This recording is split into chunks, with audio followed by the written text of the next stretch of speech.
invité sur le plateau de la Web TV, la télévision du 18e Salon international de l'artisanat traditionnel et d'art, Monsieur le ministre du Tourisme et de l'Artisanat, Monsieur Mohamed Amin Had Saïd, répond à nos questions. D'abord, je voudrais saluer cette belle initiative de la Web TV. Je crois que c'est une des satisfactions de ce salon, c'est d'avoir hissé le niveau des technologies d'information et de communication utilisées, parce qu'aujourd'hui, tout le monde sait que la réussite de n'importe quel secteur passe par une utilisation efficiente et efficace et judicieuse et pertinente des technologies d'information et de communication. Par rapport à votre question, effectivement, c'est ma troisième visite à ce salon, parce que j'ai tenu aussi à visiter la totalité des stands. Donc c'est pour encourager aussi les participants, pour voir de visu les conditions d'exposition, et puis pour écouter aussi, parce que c'est une occasion, pour écouter les requêtes, les problèmes que peuvent soulever les professionnels du secteur, les artisans. Écoutez, il y a un engouement certain, il y a beaucoup il y a beaucoup de couleurs, il y a une diversité quand même qui saute aux yeux. Il y a une participation étrangère impressionnante cette année, plus de 80% d'augmentation par rapport à l'année dernière. Nous avons à peu près 90 exposants étrangers. Il y a une présence massive des artisans venus de toutes les wilayas d'Algérie. Maintenant, il faut savoir que ce salon a un double objectif. C'est un salon de promotion, mais c'est aussi un salon de commercialisation, donc de marketing. Maintenant, dire marketing, c'est un peu trop dire. J'ai été agréablement surpris de passer par hasard et d'assister un tant soit peu à un passage sur les technologies d'information, de communication, de marketing, parce qu'aujourd'hui, il faut se dire les choses crûment. Aujourd'hui, nous sommes obligés de nous inscrire dans une dynamique de marketing et de management.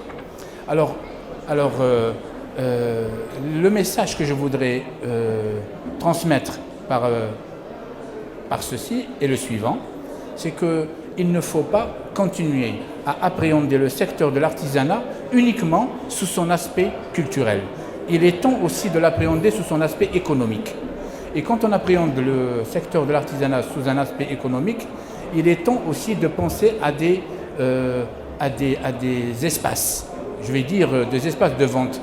Et aujourd'hui, vous l'avez dit tout à l'heure, on l'a entendu, aujourd'hui on ne se contente plus du local, du magasin. Aujourd'hui, l'Internet est un espace de vente. Les réseaux sociaux sont un espace de vente. Maintenant, on ne dit plus réseaux sociaux, on dit les médias sociaux sont un espace de vente. Aujourd'hui, il est temps pour que nos artisans puissent maîtriser l'outil Internet pour justement l'utiliser à des fins commerciales. Voilà. Donc justement, c'est la question qui revient un petit peu dans ce salon. C'est les artisans se posent toujours la question, parce qu'il y en a peut-être qui le savent, mais il y en a d'autres aussi parce que c'est de l'artisanat traditionnel, donc ils ne sont pas encore familiarisés avec l'outil technologique. Donc c'est pour ça que la question qui revient, c'est comment écouler la marchandise sans sortir de chez soi.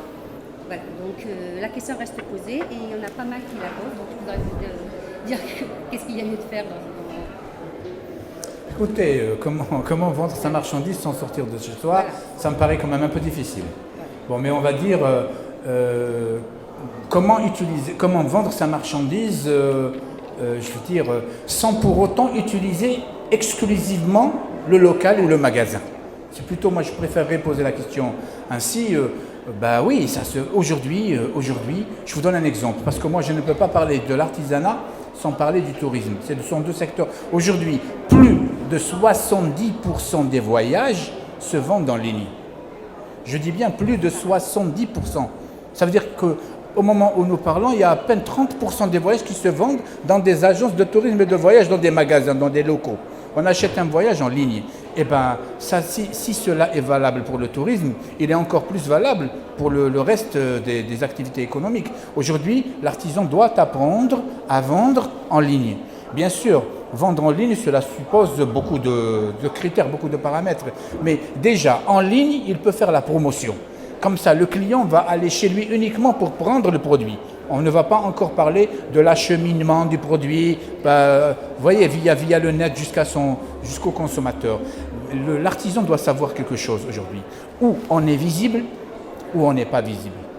Nous sommes dans un monde de technologie où l'information fonctionne en temps réel. Aujourd'hui, si vous n'êtes pas visible, vous êtes condamné à disparaître au fur et à mesure.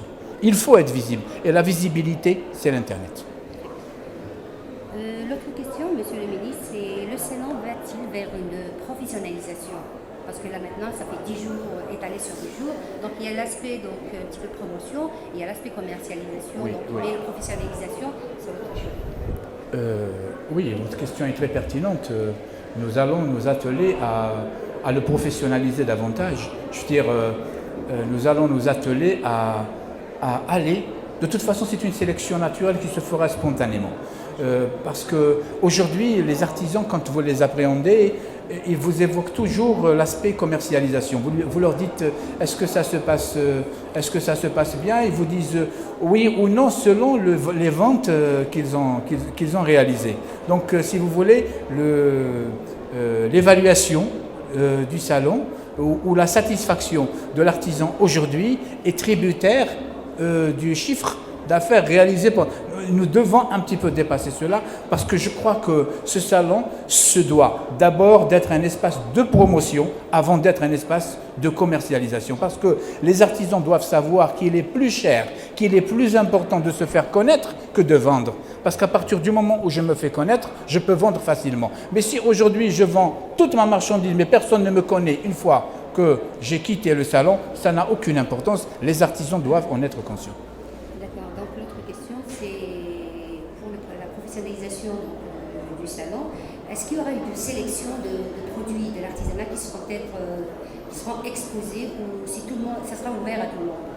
Oui, il faut savoir que l'artisanat déjà se subdivise en 3 catégories. Il y a l'artisanat donc traditionnel, qui est connu, l'artisanat d'art. Il y a l'artisanat qui produit des biens et des produits justement, et il y a l'artisanat des services. Il faut savoir aussi qu'à partir de l'année prochaine, nous allons changer d'appellation. Nous n'allons plus fêter la journée nationale de l'artisanat, nous allons fêter la journée nationale de l'artisan. Permettez-moi de vous le dire en arabe, parce qu'en arabe, on sent mieux إذن سوف نحتفل ابتداء من السنة القادمة إن شاء الله باليوم الوطني للحرفي بينما إلى يومنا هذا كنا نحتفل باليوم الوطني للصناعة التقليدية. هناك فرق كبير جدا. Donc il y a une différence énorme. Quand on dit la journée nationale de l'artisan, nous allons associer les artisans, y compris ceux qui sont détenteurs des métiers, le hiraf. Mais quand on dit la journée nationale de l'artisanat, il y a quand même une certaine injustice vis-à-vis d'une certaine catégorie d'artisans qui ne sont pas pris en charge dans le mot artisanat. Donc, merci. Donc ça, c'est déjà pour vous dire qu'à partir de l'année prochaine, nous allons changer l'intitulé de la journée nationale parce que justement, il y a plusieurs types de... Maintenant, je ne vais pas vous dire que nous avons un ordre de priorité, mais je vous dis qu'il y a un type d'artisanat qui est plus porteur de l'identité nationale. Alors, c'est pour cela que je me suis plu à dire lors du prix national que l'artisan est un soldat. Mais ce n'est pas un soldat qui défend les frontières, c'est un soldat qui défend l'identité, qui défend la culture. Et par rapport à tout cela, je profite aussi de l'occasion pour vous dire que nous allons tout faire pour sensibiliser nos artisans, toutes catégories confondues, à s'inscrire dans une dynamique de modernité. Parce qu'aujourd'hui aussi, il y a le design qui compte, sans pour autant donc sacrifier l'authenticité. Il faut que le produit puisse allier de l'authenticité, de la modernité et du design et de la créativité.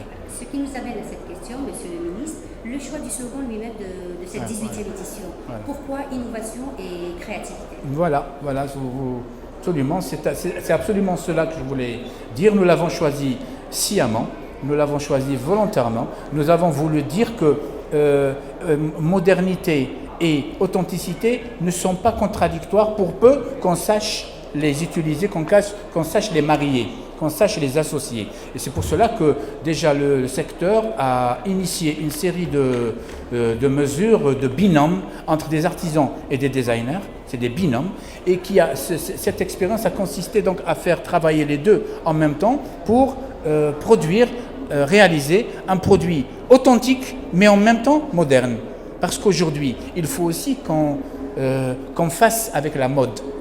Vous savez que les goûts des consommateurs, c'est des goûts qui évoluent avec le temps. Donc il est tout à fait normal que le consommateur de 2013 ait des goûts complètement différents du consommateur des années 80 ou 90.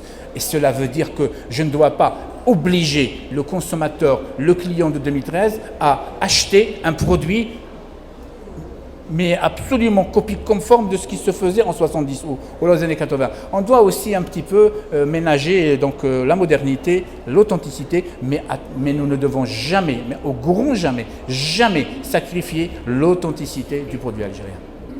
Donc l'autre question que se posent également les artisans, c'est les problèmes d'exportation. Donc il y a beaucoup d'artisans qui voudraient exporter leurs produits à l'étranger, mais qui rencontrent des difficultés bureaucratiques. Donc, quelle réponse donnez-vous à ça? Effectivement, mais ceci dit, il y a beaucoup de nos produits qui sont exportés de fort belle manière à l'étranger. D'abord, il nous faudra veiller à la qualité. Voilà, ma réponse est celle-là. C'est que nous devons d'aller vers l'excellence. Pourquoi? Parce que quand nous voulons destiner un produit à l'exportation, il faut que ce soit un produit représentatif, qui représente dignement l'Algérie. Donc, aller vers l'excellence. Ensuite, à partir du moment où nous sélectionnerons des produits que nous pouvons cautionner, parce que très représentatifs de la destination Algérie, nous allons veiller à les faire participer aux salons internationaux, que ce soit de l'artisanat ou du tourisme, parce que cela va leur permettre d'aller à la rencontre des marchés internationaux, ça va leur permettre de tisser des relations avec des opérateurs étrangers et voir dans quelle mesure effectuer leurs exportations. Ceci dit, nous nous attellerons à alléger au maximum les procédures, mais alors là, je m'y engage pour que le produit puisse être exporté facilement. Toutefois, je le redis, à condition que ce produit représente dignement l'Algérie. La dernière question, c'est la complémentarité entre l'artisanat et le tourisme. Voilà. Écoutez, la complémentarité entre l'artisanat et le tourisme, c'est que le tourisme, imaginez demain lorsque l'Algérie, Inch'Allah, parce qu'elle le deviendra, une destination touristique, ça va être un espace de commercialisation extraordinaire pour l'artisanat.